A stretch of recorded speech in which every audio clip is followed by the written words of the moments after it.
I'm John Weber for I Am Best TV, and I'm speaking today to Wole Oshin, former chairman of the Nigerian Insurers Association, who's taking part in a panel discussion at the International Insurance Society's Global Insurance Forum in Singapore. And Wole, so glad you could join us today. Hi, John. How are you? And Wole, you're going to be moderating a panel at the GIF. Can you tell us a little bit about that panel and who's on it? Well, the panel will be deliberating and discussing on infrastructure resilience, and the panelists are experts across the globe. Especially in the Americas and in Asia. So we have Anders Malmström, who is the Group Chief Financial Officer of Athora Holdings. We have Emily Woodland, who is APAC's Head of Sustainable Investing at BlackRock. We have Kim Rosenkleid, who is Aviva's Single Life Holdings Limited Chief Investment Officer. Wole, I understand that the focus of the panel will be on investing in resilient infrastructure. Why is that so important for the insurance industry? Well, the insurance industry, as you know, obviously centers around risk mitigation and sustainable investments as a whole. So resilient infrastructure helps reduce the likelihood and severity of losses, due to natural disasters or other events. And this in turn, of course, lowers the insurance industry's overall exposure and frequency of claims. So it also lowers the claims cost, when you invest in, resilient infrastructure. So the claims cost at the end of the day, because of good designs, is generally reduced.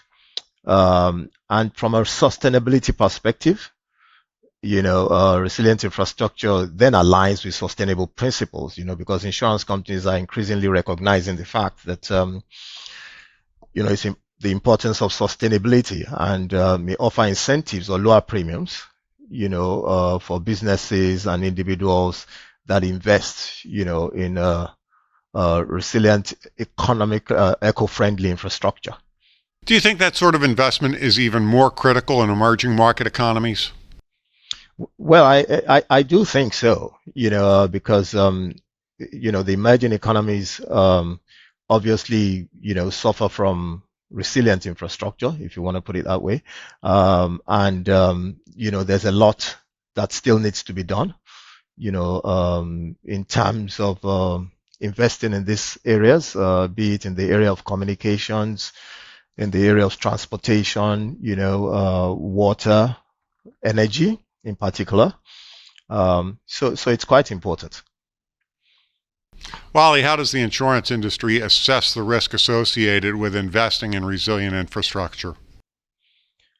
Well, the risk associated with investing in real infrastructure obviously will have to be done, with proper valuation and having a good and thorough understanding of the investment itself. So there's a lot of processes that have to go in, especially if they're going in directly.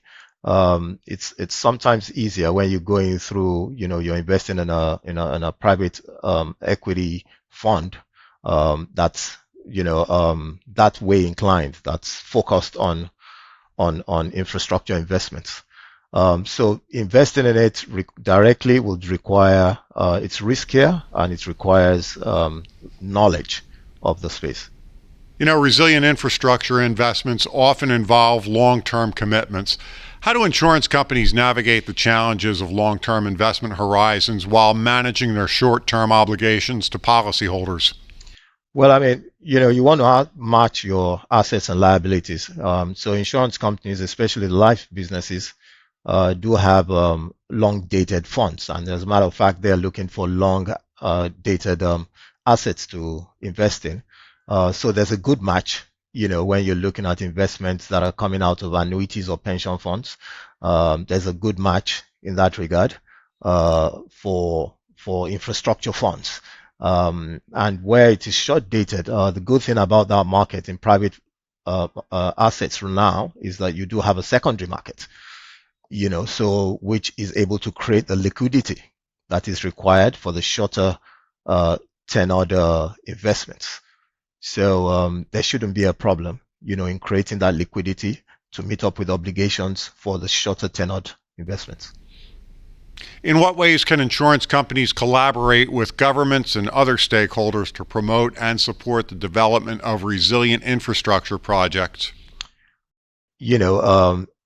Especially when it comes to regulations, the industry is generally highly regulated, and in some cases, the regulator actually limits the insurance companies with regards to the kind of private assets that they can put their funds in.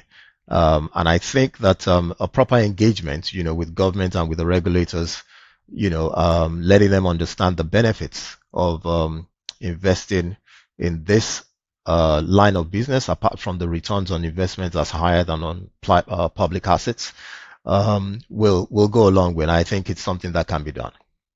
Wally, thank you so much for taking the time to speak with us today. Yeah, thank you very much. That was Wole Oshin, former chairman of the Nigerian Insurers Association, and I'm John Weber for I Am Best TV.